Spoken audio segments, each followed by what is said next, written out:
Big Uptick Social Marketing, and today I'm interviewing Chef Dennis Littley, and I wanted to tell you some more things about him that you may not know. Uh, Many of you know him, but today we're going to focus on him. You can answer your questions in the comment area, and then we will get to those later. We're not going to read those live here, just because I do have a series of questions that that I think will just interest everyone as a whole.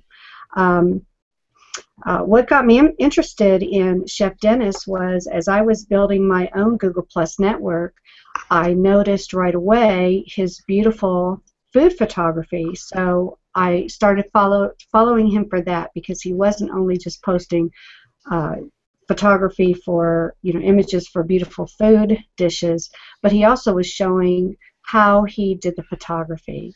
And then as I was learning more about him, I realized that he actually is a chef, so that was intriguing. But the most intriguing part for me was when he started to post more about social media. So I said, wow, this guy is transitioning in a very interesting way. So that's what I wanted to present to you today. Maybe a lot of you didn't realize that about him. Maybe you know him for one thing or the other. But today I'm going to explore and ask him some questions to help us understand his career and how it is evolving still. Welcome, Chef Dennis. Thank you, Melanie. Thanks for having me today. I'm very happy to be with you. I think I'm happier to have you. If there was a happy meter, mine would be higher. Okay, well, we're both doing a little happy dance. I was real surprised that someone wanted to interview me, so I'm very happy to be here. Yes, and I think that the most interesting fact that topped the charts when I was seeing when the last time you were interviewed, when I Googled Chef Dennis Littley, you came up on the G Plus Data website as being number 6 in the nation for an actual chef using social media. So that's, I mean, 6, number 6. That kind of blew me away too. I had no idea. So, and I know that others do not have that same impression of you either. They just know you, like I said, for one or the other, or a combination. So we have an hour, and I wanted to start out with just some basic questions and see where we go from there. My first question to you is, what inspired you to pursue your culinary career? Well, it started early on in my life. I love to eat, which is quite apparent, by what I do, and just I think of the foods that I create and the fact of the size of I am too. I love to eat. My mother was a nurse, and she would work shifts when I was asleep, so she could be home with me more of the time. My father was around too, but he worked also. But my mother always worked like midnight to 8 or 11 to 7, and she would sleep during the day. And once I got old enough to realize, what she was doing for me, I started trying to cook for myself. So, the fact that I enjoyed eating started me thinking about cooking. And at the same time, there was a television show on, and Graham Kerr was the Galloping Gourmet. Yes. And he may look old hat now if you turn on to some of the reruns, but he was the cutting edge back then, in a time when there was Julia Child, and that was pretty much it. And no one wanted to watch Julia, which was the greatest loss anyone could have had by not watching her, because she was there for housewives. She was not entertaining. She was teaching people how to cook, which was really what we needed. But Graham Kerr, he was flashy, he was flamboyant, he had a glass of wine so did Julia, but he had a glass of wine while he cooked. But what really struck me the most was when he would pull people down from the audience to taste the foods he made, they would actually moan and almost swoon at the flavors and what they were doing. And the expressions on their faces were priceless. And I started thinking then, what an incredible way to make a living. Just doing that for people. So that's what really got me motivated and started. And then there was a lot of things that happened, when you're younger during your life to change your path a few times before I finally got back on it. Yeah, I remember those shows. I remember those shows. I think what was more appealing with Graham is because, he was the exotic, and he could be more interactive with his audience, you Yeah. know. So I think that was the appeal. The next question I have, has there been any dish that you could not or would not prepare? I have pretty much prepared anything I've tried to prepare. If you're asking for failures, I can't make a decent pan of cornbread to save my life. I don't know why. It just never quite comes out the way I want it to come out. It's too crumbly, or it's too dry, or it's just I just have had a hard time with cornbread. And Americana cooking, I've never spent a lot of time on that. Just like traditional cooking. Most of my life has been with European style stuff, and so I guess if that would be my one area where I have problems sometimes. And grilling, I'm not a very good griller. I know that's, for a man to say that, that's like sacrilege, but I really don't do real well on the grill. Um, is it you're using charcoal or gas grill, or just it doesn't appeal to you? It appeals to me because I like the finished results, Hmm. but it's not fun for me. Hmm. It's more or less work. It's because I don't enjoy grilling that much. It's just not something I excel at, so I'm not always very happy at it. I'm good at what I like to do, so I don't feel the need to try and become a better griller. So, I may, because like I said, I just moved to Florida, and I'll probably be doing more grilling here, so I may try to adapt some style so I'm not cooking indoors when it's ungodly hot. Like, from what I understand, you can't get a decent loaf of bread anywhere around here, so I may end up baking my own bread, and if I do, I'll do it on the grill more than likely. I'll try and set that up for baking. Do you think that that's a commonality with maybe other chefs, that they don't prefer the grilling just because it does seem like more work? No, I have friends, chef friends, that just love to grill. I mean, I grew up in the kitchen sautéing, Hmm. so that was always, the grill station was a whole other area, and it was, I don't want to say it was menial because I can't do it, so it can't. I'm not saying it's not hard to do, but Uh-huh. it was something that one of the lesser trained individuals in the kitchen usually ended up on the grill, because you time a temp a steak like anybody can learn it. Yeah, well, I can't. All right, so um, uh, but I never really, I shied away from that station. Plus, it was hot. I mean, it was hot in the Mm-hmm. saute station. That grill set up to 400 degrees or 450 degrees, and it was hot. I just never really cared for that or the broiler station. So Wow. I love to saute. I enjoyed that. I love mixing flavors. And with a grill, I think, and you can do a lot with grill foods. I'm not saying you can't, but with a saute, I can blend different ingredients. I can add to the sauces. I can just create more. For Hmm. me, that's what works. So that's what I really enjoy doing. Well, the way you described the grilling procedure, I think a lot of us will walk away today and say, "Boy, do we appreciate those that grill." Yeah, really, because You it know? can be, you know, it can be fun for those that really enjoy it. Like I said, I have friends that are chefs that just excel at anything grilled. And the newer kitchens that are Hmm. coming about have more grills built into them, and real grills, not ones that we used to have, when I was in the kitchen. So it becomes more part of their regiment of what they make. So they've learned to enjoy it a little bit more, I think. So. Well, that I really like that exploration. Has there been any dish that you actually started out to make that you failed and then you succeeded if through practice? Oh, many dishes. When I first started learning to bake, I worked at a restaurant that got sold, and I was kind of sold along with it. Um, and Hmm. I asked the new owner what we were doing for desserts, and it was like, "Oh, chef, that's up to you." And I'm like, "Oh, crap," because I had never baked anything. So I went, and I actually bought a new copy of it. I had worn out my old one. Is the Good Housekeeping Illustrated Cookbook, desserts cookbook, because it had Oh. pictures, it had color Uh-huh. glossy pictures, and I could see what it was supposed to look like. So I spent my mornings learning to bake, and if it didn't come out, it never happened, and I would just start again. So the So, restaurant didn't have desserts at night. oh no, they had desserts. It just meant I tried it again, but the first one never happened. No one saw the failure. I never started talking about failures or showing failures until I started blogging.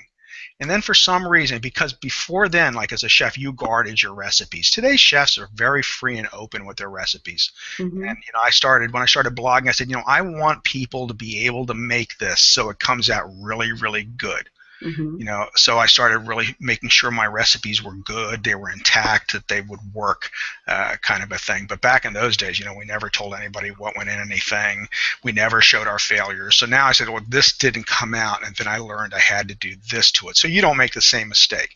So from blogging, I started learning to share my mistakes and failures, where before it, no, I didn't have any failures. Did you see it? I don't see it. It didn't happen.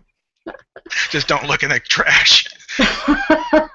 One of the funniest things, though, was I was doing a seminar way back in the days of film photography. I was also a film photographer when I was cooking, and the guy I worked for had me go as his photography assistant and for the seminar, and also I did the cooking. Well, I had a big restaurant owner from the area I was working in on the trip. And he was always saying, oh, you have to come work for me at my restaurant. You have to come work for me at my... I'm like, no, I'm fine. I'm happy where I'm at. But I made this mushroom soup, and the mushrooms just got black. Ooh. And it was ugly as sin. The soup tasted wonderful, but I called it a black Russian mushroom soup.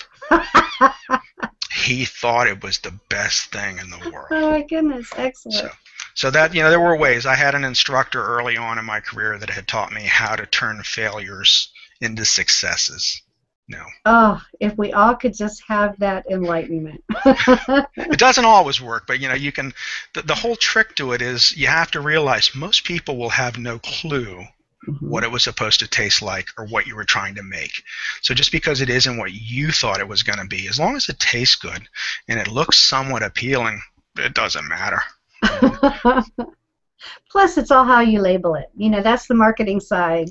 Oh, absolutely. Coming out. You just give it a different name. Oh, yes, I could have made that, but I chose to make this.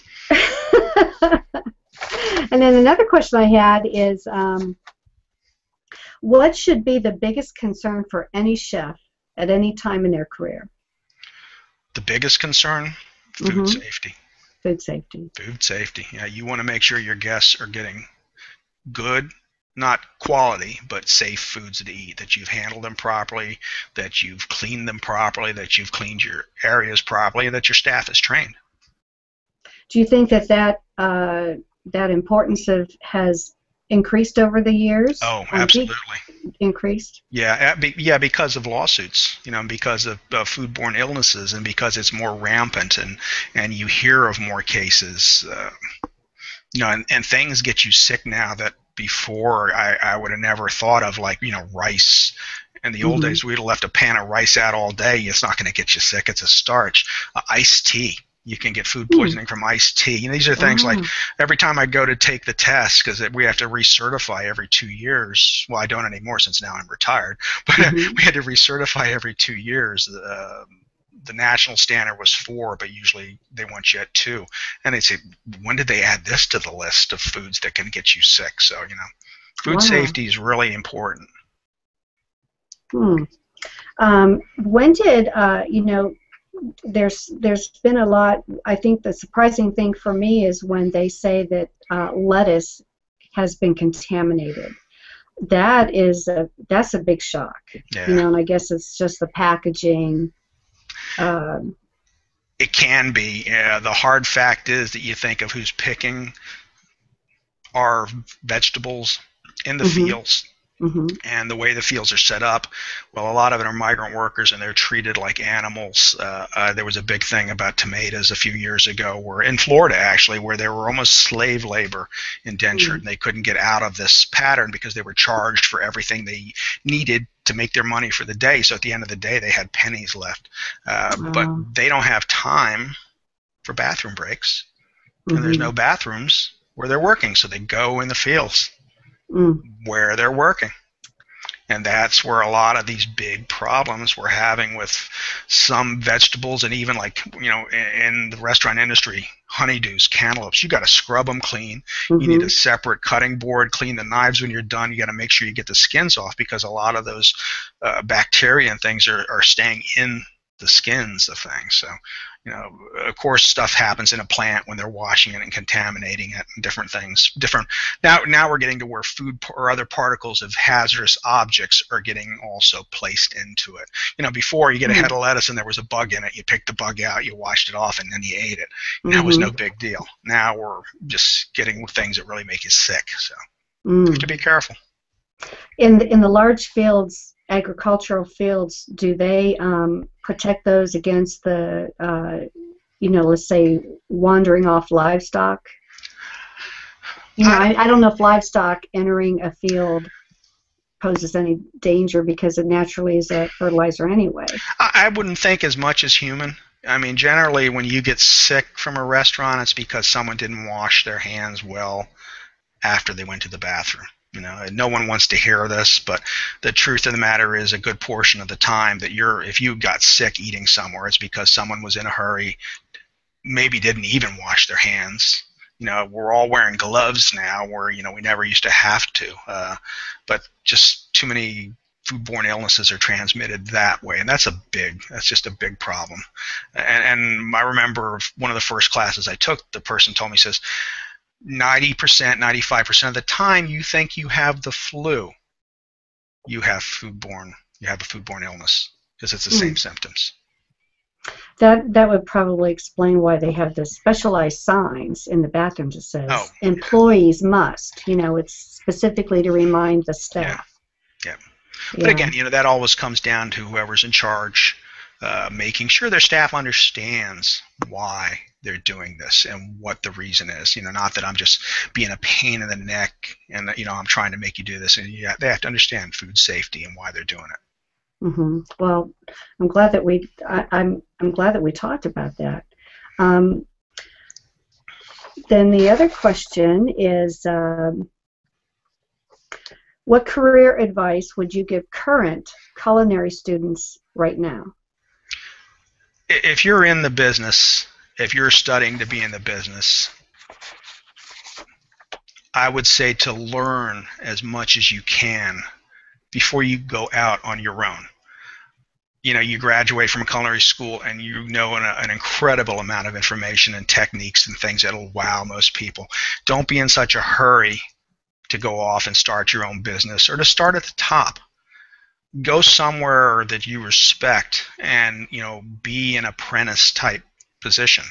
Be in that position where you can really learn from someone who can teach you learn different cuisines, learn how to blend things together, and really get in touch with the food. Because in culinary school, I remember where I went to school, where I got my business degree. They had just started culinary school when I started. And they asked us a question one day. It was, what can a culinary student make in a half an hour? And I raised my hand and I said, a mess. I says, you give them all day and they can wow you beyond belief. But it says, you just tell them a half an hour when they have not learned the reality of a working kitchen. And they're still in the land. Now, granted, their classes are very stressful and push, but it's two different animals. When you're making food for people that are paying you, and it has to be out in a timely fashion, there's a lot of different things that go into it. But you just, really learn your profession, understand your profession, get good at it, and learn to really love what you're doing. Yeah. Who would not be a good candidate for culinary career? The only one that, if you're doing it just for money or fame, because you're not going to get either, more than likely, if that's what you're looking for. It's being in the right place at the right time, just like with anything else that makes you famous. Just be happy with what you're doing and really love what you're doing. My mother was not a great cook because she didn't love to cook. Yeah. She never got that part of it. People that are really amazing, even home cooks. I've seen home cooks that make better meals than some of the chefs I've worked with because they love to cook. They love Hmm. food. They understand food. They enjoy being in the kitchen. And if you don't enjoy being in the kitchen, that's just it's going to be the worst career of your life. So You'll want to get out real fast, I yeah, would yeah. take it. Um, and then when you are not preparing the food yourself, where and what do you like to eat? Um, I like to eat mostly Italian. I just really love Italian food, and I can eat pasta every day, which is probably a bad thing. But I mean, cheese. If you took away pasta and cheese from me, you might as well just put me to sleep because you've ruined my life. Um, I like to eat barbecued stuff, maybe because I don't make them. Uh-huh. Um, but I just like to eat things that are prepared well. I love sauces, nothing too crazy, but I like pretty food. I like to look at it for a while before I eat it. I like to enjoy it aesthetically. I like to have an aroma to it. Ethnic food is always fun. Hmm. Different ethnic foods, foods from different cultures are just a great way to change about things. Uh, I would rather eat. I always said this to my wife. We had a place called the Old Country Buffet, and I said Hmm. I'd rather go to the Old Country Buffet and get food that is like you don't even want to think about sometimes because I'm never disappointed. I can get roasted chicken there and a salad and be happy. Than to go to Hmm. some fancy restaurant, order something that I think that sounds really good and is going to be delicious, and I go, oh, this is really crappy. So I hate spending money on crappy food. I don't care what it costs me if it's really good. It But sounds like the same condition that a nurse has, where a nurse is their own worst patient. oh, So then oh you would be, your own yeah. worst critic over any food that would come your Oh, way. yeah, just ask my wife. She'll verify that. She cringes when we go into a restaurant just to wait. So like she holds her. She's like the restaurant owner waiting for the food critic to pass judgment. Almost like she picked a place the other night and says, "Oh, I love this place." She goes, "Oh my God, I think this is the first time you've ever said that." Oh my goodness. How did you meet her? Was it a culinary event? Now she actually was a hostess at the restaurant I worked at that summer. She's a teacher. She Hmm. just retired this year, and had taken summer jobs just to keep busy and to have something to do and Yeah. and have some fun. So that year she decided. Actually, she lived about four houses away from the restaurant I worked at for Wow. all that time, and she was there every summer. We never knew each other, so and we were both pretty much alone during that time too. So we just kind of Wow. clicked right away. That's really, and it's still, you're still cooking today. Yep. Yep. What are some of the factors that helped you to decide you know, to put a bigger, you're switching to your social media. What are the factors that helped you to decide to put a bigger emphasis on social media and culinary, to combine the two Well, disciplines? when I started blogging, I had really I had no idea what I was doing. And I tell people now, I think most goes for most of us as bloggers, if we knew going into it what we had to do to be successful now, most of us would have run away screaming and found something else to do. But when I started blogging with recipes and I started meeting people, I started seeing that there was like a lot of people never wanted to share information. Hmm. It was these guarded secrets. What do you make? How can I make that? What do you do to be successful? No one really wanted to give any answers. So I Hmm. started, I did a rant one time. Every now and then I'd get in these moods, and I just wrote this rant on the food group on etiquette, on Uh-huh. what proper etiquette was. So it got an amazing results. And in fact, this person wrote me. I had no idea who she was, and said that that's perfect for my image, and how impressed she was, and Hmm. I should go off and start Ask Chef Dennis, Ask that series. And I'm like, really? You got to be kidding me. He says, no, there's really a big void for that. People want to know, and you help them. So I would start writing these articles and try and help people find things to make them successful. My tagline at the end of these posts was always, share your knowledge. Together we are stronger. I firmly believe that. It says, we need to work as a group. We're not going to take anything out of each other's pockets. Trust me. There's so much out there. Just, help everybody, help each other, help become stronger, help us improve as a group of bloggers. So when I started doing that, when I came on to Google Plus over 2 years ago, when they were in beta, it was just a natural transition for me. And the part of it was that when I first started, it was kind of that ghost town that people still call it now, which is ridiculous. And there were just some of us on there, and I made some really great friends then too, and it was quiet, and we were the only ones that were really around to talk to each other. And then I started reading more about this and more about that and seeing the impacts. And one of the biggest wake-up calls for me was one day they were saying something about they were bloggers. I'm going, really? You're a blogger? I'm a blogger. I have a food blog. You mean there's other blogs out there besides food blogs? Oh my God. And I was like, really? And I'm like, geez, everybody on here is a blogger just about that does anything. All these big SEO people. Goes, people read that? Oh my God. So that it just really it made sense to me. Again, my way of trying to help. Like when I first came on here, I was trying to drag all of my friends on here. Some of them came right away and drank the Kool-Aid and understood. Others to today go, I don't see why I have to do this. And I just want to bang my head against a cement wall going, I'm so tired of explaining this to you. Don't do it. Please stay on Facebook. Don't do it anymore. Leave me alone. Leave Google Plus alone. Stop whining and complaining. But it just seemed like the national transition for me, and I am not real computer literate. I am not real, I always say, I can spell SEO on a good day. I says, I have no idea what it is other than that. So, but I've got friends like Joshua Berg, Mark Trapp Hagen, Stefan Hovnevian. I've got these friends that are just so brilliant that they know what they're doing, that I don't have to. I mean, I ran my my bloggers conference last year, and Martin Shervington opened it up for me. I have these guys talking about stuff, and I'm taking notes as fast as anyone else, going, "Oh my God, this is amazing!"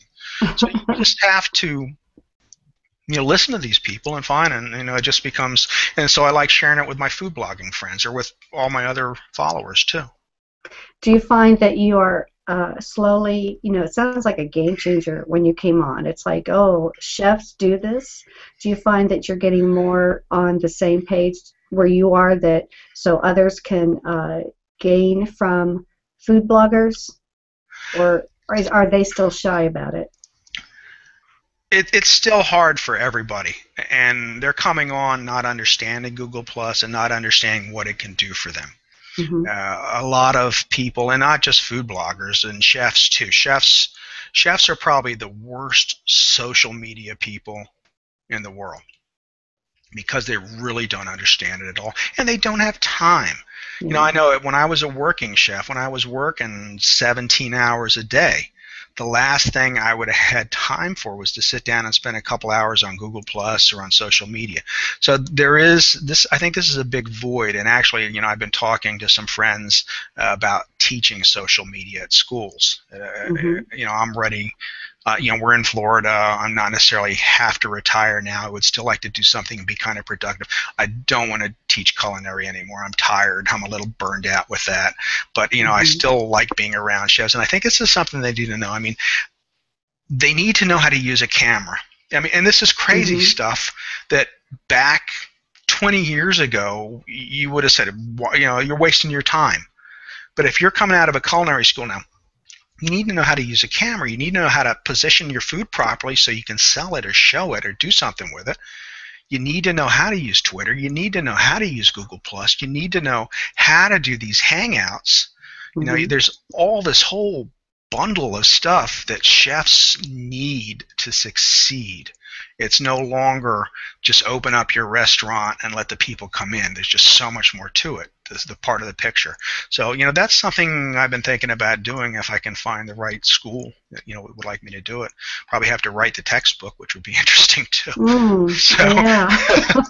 but I think it would be a game changer. I think if we could get it in one school or two schools, pretty much, some of them, they'd all be that aha moment for them. Yeah, because I think the timing is excellent right now, because the generation of today, those students that are starting out culinary, if they realize that there's a way to combine their social activities with what they love to do, and learn some additional skills, like you mentioned, photography, and how to make the images look even more appealing, instead of just clicking it with their cell phone app, to actually get light boxes, the different lenses, bring a little old school into the photography. Yeah, and there's even simpler ways to do it. You just get some white foam core from Staples and have it in the kitchen to bounce some light off of. Even using regular halogen bulbs, just color balance it. That's fine. Using the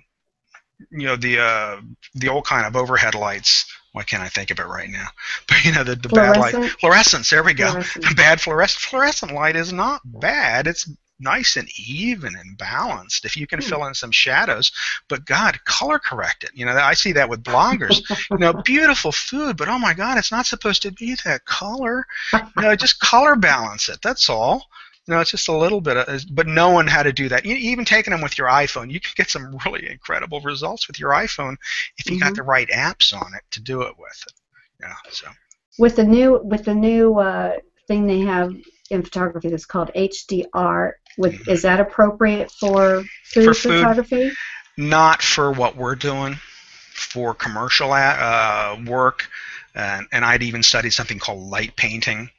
Which makes the food just, the picture that I have from my community was the one that I took via light painting, and it was a process. The picture was done over a course of 2 days.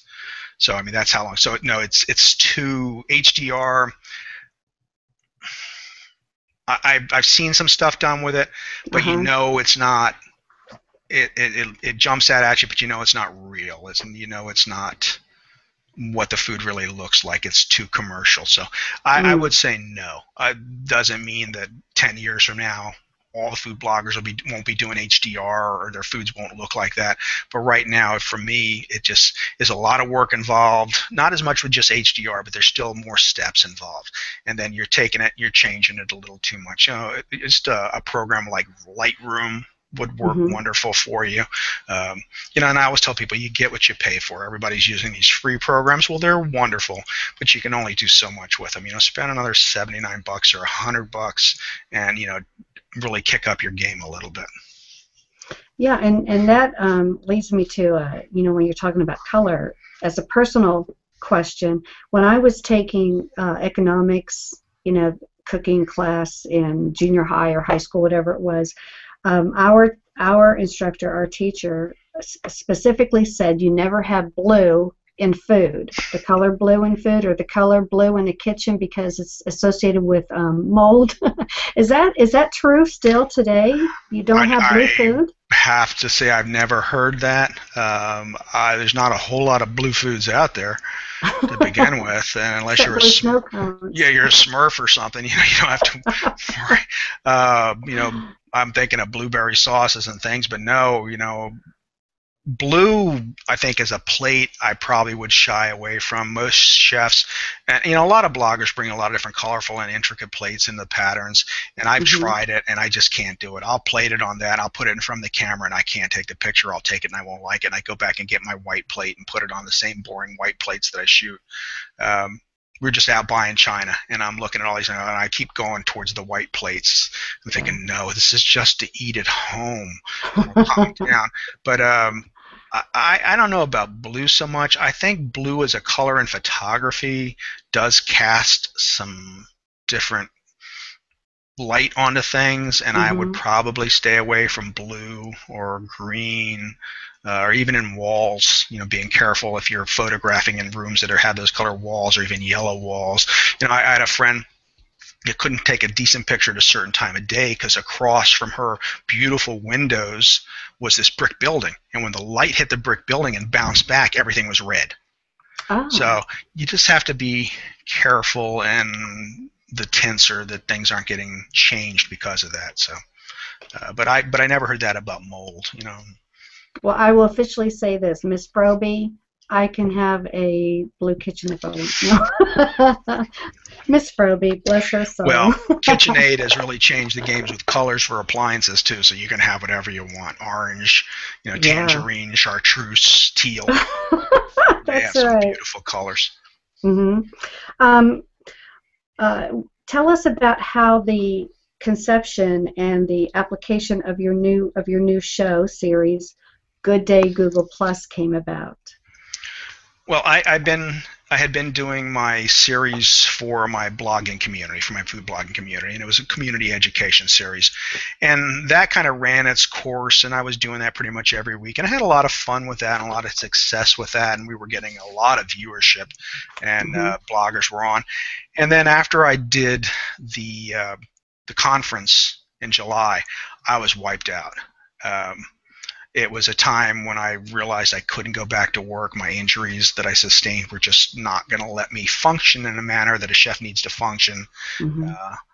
And I just decided to change paths a little bit and move forward. So I started thinking about this, and actually I had planned on doing it sooner.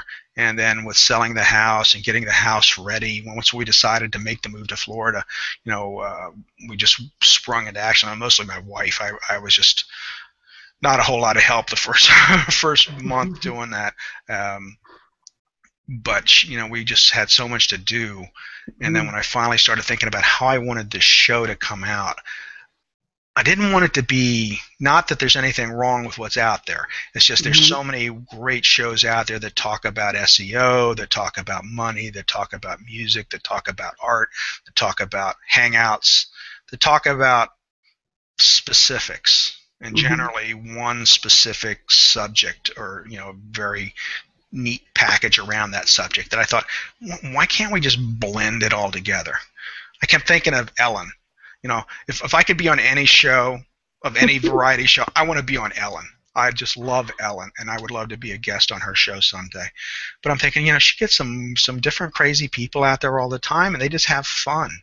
They talk to each other, they interact, and so far we've had some really good shows where people ask the other guests questions, and that's exactly what I wanted. And it's also an opportunity for me to introduce my friends to each other. And that's something I always enjoy doing too. So you may not have known this person, and that person may not have known the other person, but now you do. And so now all of a sudden our circles start to interact, they start to connect.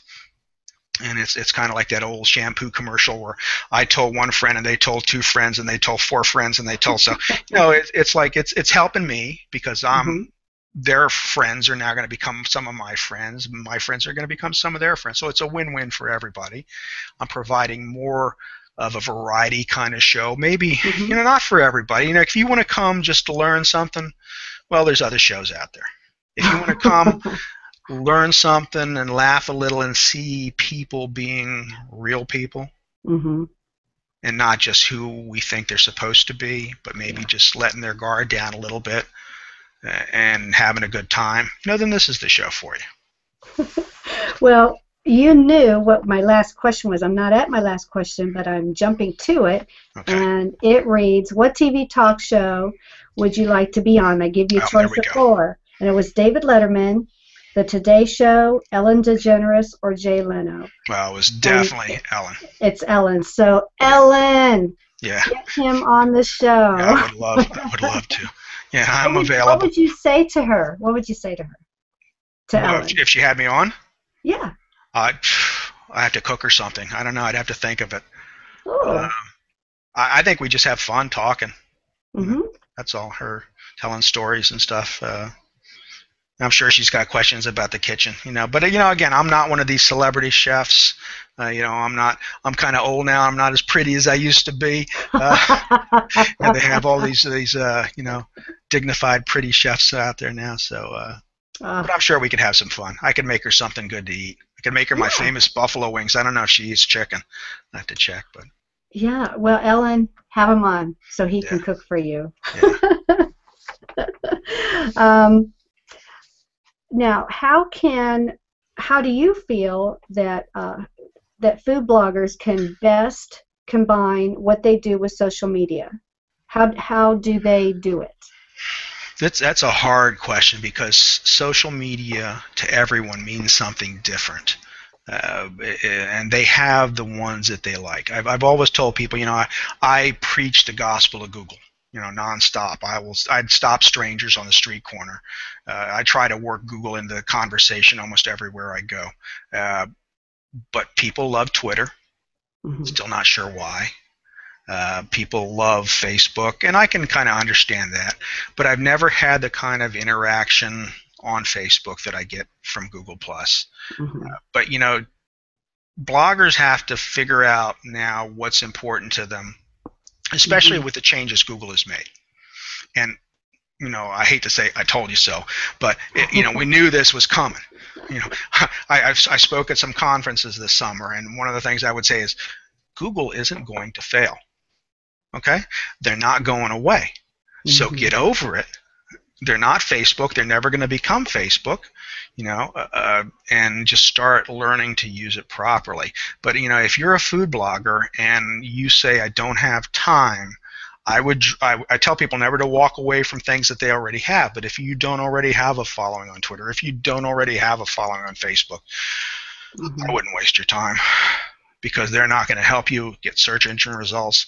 They're not going to help you grow. They're not in the long run. Your bread and butter has now become Google Plus, Hmm. and that is what. And I keep telling them too. Real people. They want to come on as their brand. Your brand is wonderful. Okay, you can sell your brand all you want, but Google wants real people right now too, and they want to see you. They want to see a picture of you. They don't want to see a cartoon. They don't want to see you looking off to the side.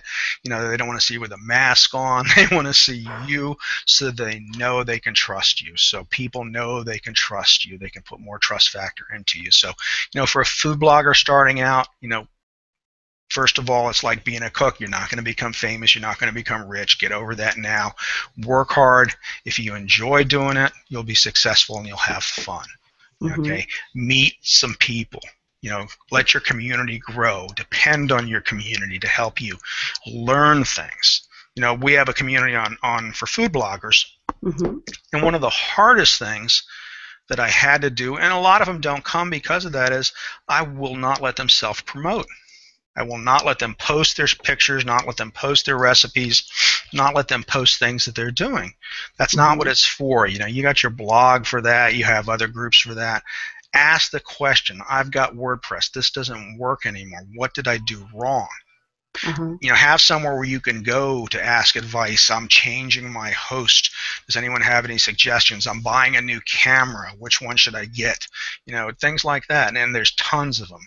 And it's gotten better now, and it almost runs itself. But for the Hmm. first 6 months, it was very difficult. We're coming up, I guess, on our first anniversary pretty soon. December, first week of December, community started somewhere Wow. around there.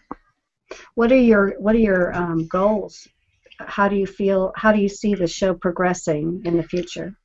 I would just like to keep it going. I had this odd thought when I was getting ready to start it, was that it'd be so insanely popular that I'd have to do one every day.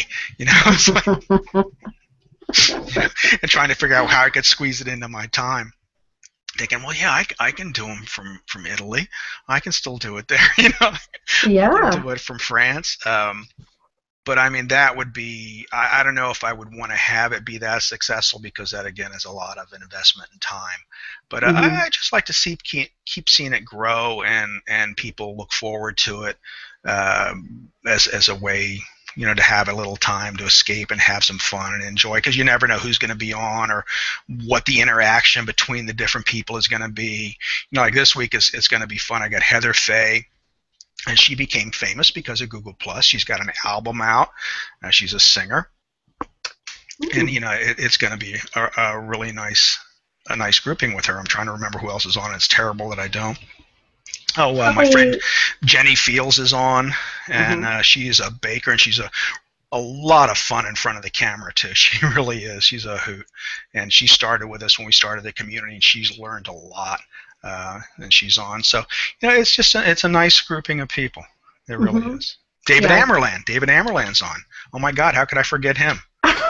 Oh, I think he's always at the top of the mind anyway, oh, yeah. always, always. Google So semantic search. So we got Google semantic search. We got Heather Face singing, and we got a pastry chef. There we go. you Where can are you gonna sing go while to you find cook that? and you're on your Yeah, SEO. yeah. I'm trying to get some of my food blogger friends to start doing cooking demos for me and Uh-huh. do a demo one. I'd love to start having some demos on the show too. But the bloggers are so afraid to be in front of the camera. Some of them, it's like, Hmm. they're afraid of what they look like. Or I'm going, really? Is it? Look at me. All right, come on. Look at some of my earlier demos. I says, oh my God, they're terrible. I says, but it is what it is. You're a real person then. Hmm. Get out there and Yeah. just do it and have fun with it. So I keep hoping that more of them will start, and then I'm making more friends and other with mommy bloggers and craft bloggers and different facets of still kind of with food a little bit, but different areas. So Hmm. Well, it makes everyone more rounded, and it's just like if you were invited to a holiday party, you would have a variety of guests, absolutely. you know, and even if you knew the guests, but they brought a guest with them, you certainly wouldn't know them. So Hmm. it's just a big, fun way to mingle and get to know, uh, what else is out there, and you find a lot of common ground once you take that Hmm. journey to another side that on the playground. It's Well, like, no, I only play with people who's on the swings. we can There's no all learn playground. something. Yeah, we can all learn something from each other, and I think that's the one thing, and that's what I tell my friends too when they come over.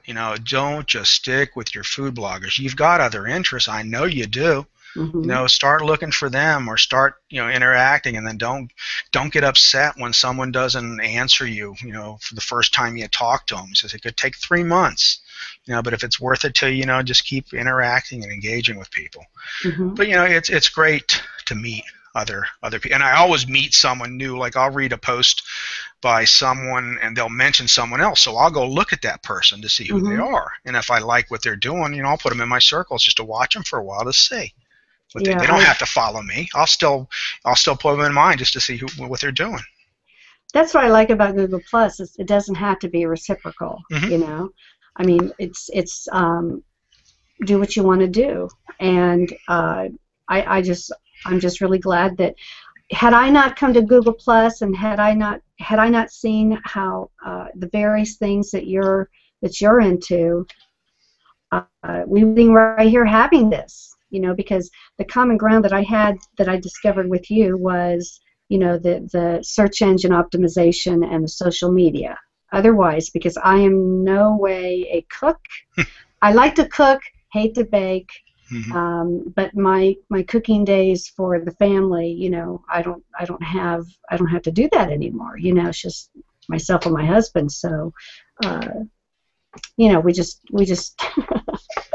I just personally don't like it. I just can't do it. But that's just me. But boy, do I appreciate the people who do love it and who know how to do it.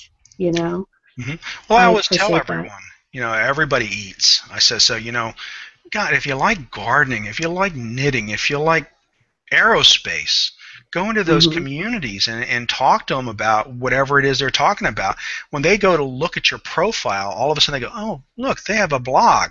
And they'll go to it. Then they'll see food. Then you've got a new reader, and they'll tell the rest of their friends that have no idea how to cook that, this person I know has. That's how I get, most of my comments anymore are from the search engine traffic. It's amazing. It used to be just from bloggers. Like we always played a game of commenting on each other's blog. Uh-huh. And now, I'll still get some from my friends that stop by, but a lot of them are just from people that are actually trying the recipe and it works. And oh God, I love to hear that.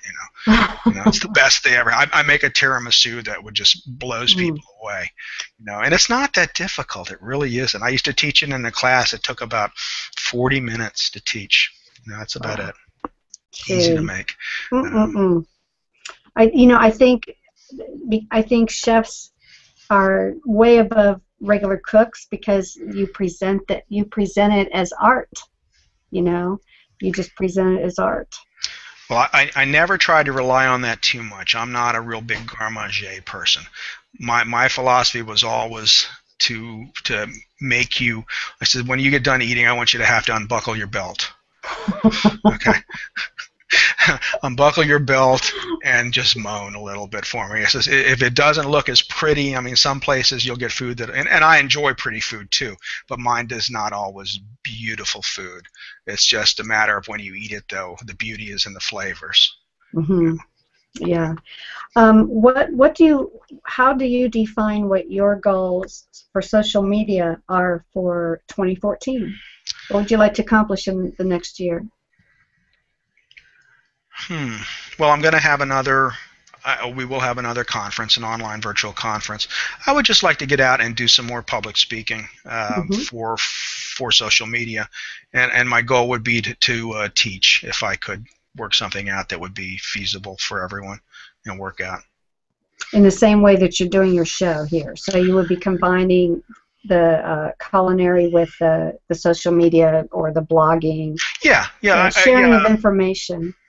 Yeah, I mean, there's like I said, there's a few culinary schools in Orlando, so maybe if I can make the right connections, talk to some people about it, and it wouldn't have to be a real intensive course. It would be probably something that they could take once a week, or and give them things to do, to study on or to try and succeed. I could teach them how to set up a blog, different things. But I mean, there's a lot that we could teach doing that. So it might Hmm. be something worth looking into. That would be my goal, I think, if I can do anything, because I still feel like I have some life left in me, and I Of could course, and yes. I could do something to help people. Like I said, I really don't feel the passion for teaching cooking is there anymore. I did enjoy that for a long time when I was teaching at this last school I was at. But now I think I've really have caught the bug for social media, especially Google Plus. Hmm. But I mean, I have a decent following on Twitter. I have a decent following on Facebook and Pinterest. There's people that are leading the pack like I do on Google Plus and those other ones. So and that's one of the reasons I went to Google Plus too when I was Hmm. blogging. I have this paltry little following on Twitter and on Facebook, and I look at these people and I'm going, oh my God, I'm so late to the game. I'm just so late to this. And Google started, and I loved it. I went, well, you know what? I'm doing this. The worst thing is going to happen is it won't work, and I don't really see that happening. I don't know if I really knew it was going to evolve into this right away. Hmm. After about a year, I went, oh, no, this is going to be it. I was talking to someone from Google, Hmm. and they said, Dennis, we don't want to be the biggest social media group in the world. That's not our goal. Our goal is to integrate ourselves into every aspect of your life. And that it is. And I just went, can you just put the chip in right now, please? Just put it in. I got it. I'm ready. You know. I am too, I think. I Yeah. think Yes. we're all going down through the cattle path. Yeah. Yeah. Happily, Yeah. happily. I drank the Kool-Aid a long time ago. I'm Yeah. ready. Well, I heard you mention the other social channels they can find you on. There was Facebook and Twitter. Are you LinkedIn? Yes. Yeah. I am in LinkedIn, and I do have a pretty substantial, group of connections. I don't want to call them followers, connections on LinkedIn. Mm-hmm. And every now and then I get something on LinkedIn. Mm-hmm. And I think it's a valuable tool. Any place that you are and you have a presence that doesn't require a lot of work, I think is a wonderful thing. Mm-hmm. And I must get maybe any more 5 to 10 a day. People want to add me into their link, and I have got maybe 1,200 right now, which I think for LinkedIn is pretty good. Mm-hmm. So, it's nowhere near the other ones. But yeah, I'm on that. I used to do Stumble Upon, but that kind of fell Mm-hmm. by the wayside. Of course, I have YouTube now, thanks to Google, since it's part of Yeah. them. And I tried Reddit. I didn't understand it. Mm-hmm. And I would love to learn more about it. I don't have time for it, but I mean, I still would like to understand it a little bit more. And what else do I do? Those are the major ones, I think. Pinterest has been very good to me. Mm-hmm. Yeah, I think those that you really should just focus on the ones that give you your, the ROI, the return on Yeah. investment. And if it's just, and I have a cat over here that, Hmm. anyway, I'm not going to throw her against the room because PETA will be calling me. Uh, but yeah, you should just focus on any channel that's working for you Yeah. and then grow from there. Yeah, You know. absolutely. If you're big on Twitter, I have friends that are huge on Twitter but don't really have a following on Google Plus. Hmm. Well, just need to apply a little of that same enthusiasm over here. And remember, you can have 100,000 followers on Twitter. Well, guess what? It's not getting you to page 10 of the search engine traffic. It's not helping you at all. At Yeah. all. You'll find yourself coming up higher and higher on it, for the more time that you do spend on Google and the more time things you do. I'm trying something new too on Google Plus. I've been posting entire recipes and Hmm. instructions. That's something that as a food blogger, it's like gasp. We fight that all the time with people stealing our stuff and doing Uh-huh. that, because then we don't get the traffic back to our blog. Yeah. So Yeah. I've decided, I don't do it all the time, but I've decided to try and do it like once a week now or something and post. I just posted my pumpkin crunch cake because Thanksgiving's coming.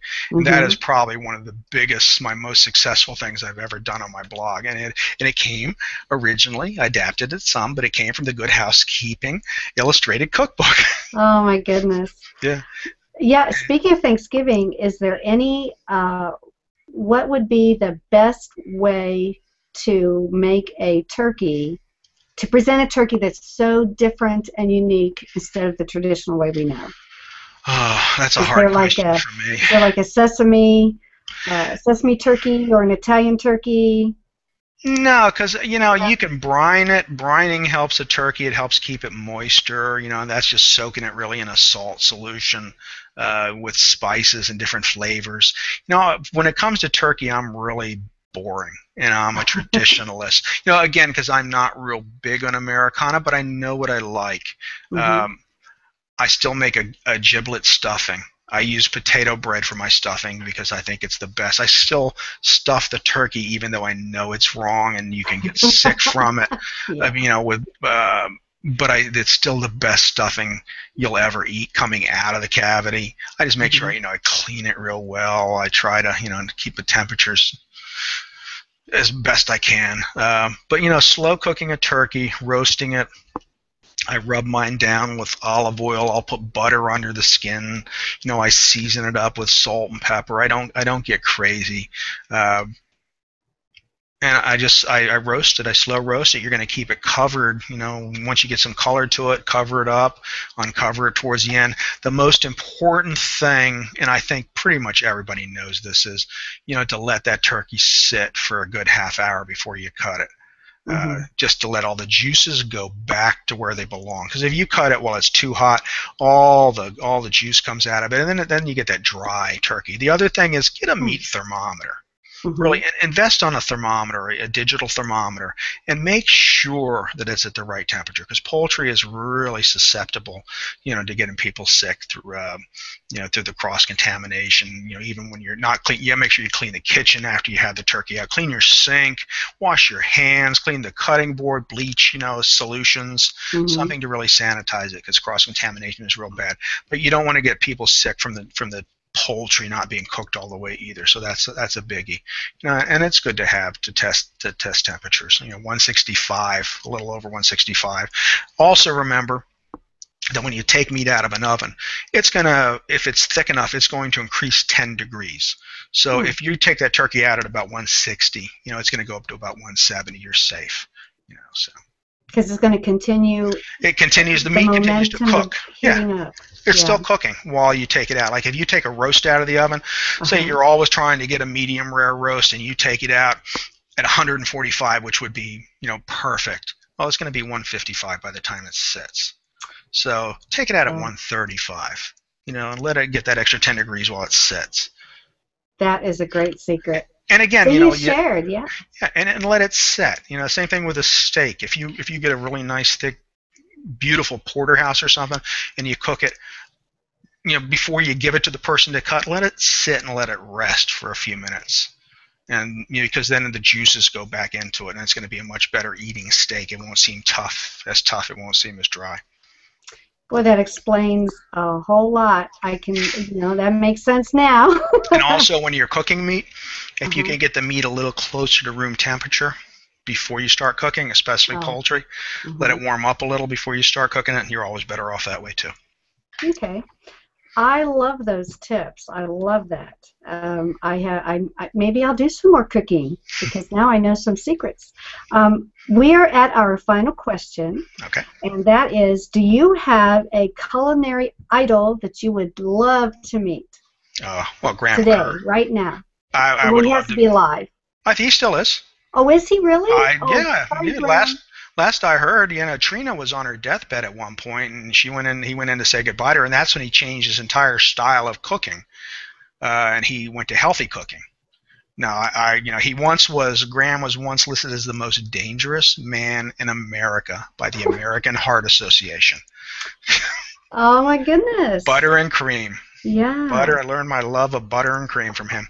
But he would be probably the person that I would enjoy meeting most of all, just to thank him.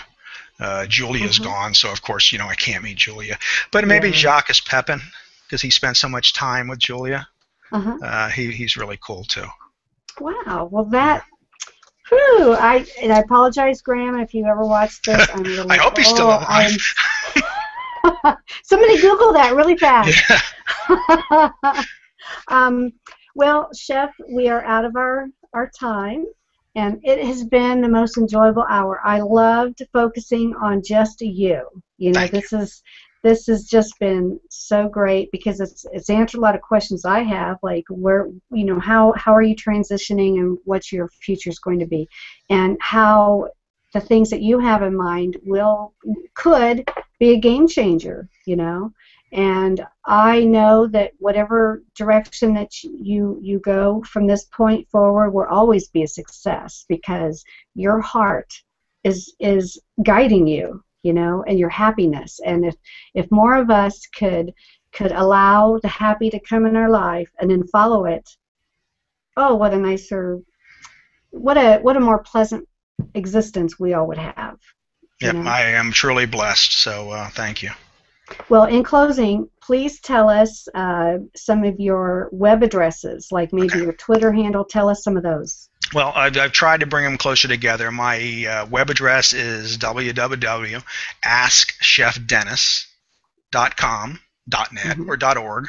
.com is a real one, but I bought all of them so nobody else could take them. My Twitter handle is Ask Chef Dennis, and I believe my Facebook page is Ask Chef Dennis, or just Dennis Littley is my personal page, and my Pinterest should be Chef Dennis Littley or Chef, I forget now. But generally, and they all have little social media buttons on my blog, so if you go over to that and you click on them, it'll take you to all my pages too. Oh, and I am on Instagram. I did start doing Instagram, and that's been a little fun. Mostly it's just pictures of food when I go out and eat. Nothing real exciting. And I do Foursquare, but that's another one. I just do it while I'm waiting for my food to come. Here I am. I have nothing else to do, so I'll do Foursquare. But if you just look for Ask Chef Dennis, or you Google that, or stop on my blog, that's the one thing you can remember. And then give us you gave us a teaser for this Friday's show. Do you have a teaser for us next week? A blog entry that you're doing? Do you think that far ahead or are you more spontaneous? No, I do have, but I ask so many people and I try and pull them together. Sometimes it's like the couple of days before getting everybody to agree. I do have trying to think of who I have lined up. I do have a couple lined up for next week, but they escape me. I'm trying to get my friend Isabel from Family Foodie, who has created this Sunday supper movement. I'm trying to get her to come on with me and talk about that. She has just been amazing, and she ran an incredible conference down here in Florida, and I got to meet her in person last year. But she's trying to bring the family back together to the dinner table for Sunday supper. So I'd love to have her on next week. So Isabel, please, let's do this. You live in Tampa. I'm close. Come on, we can do this.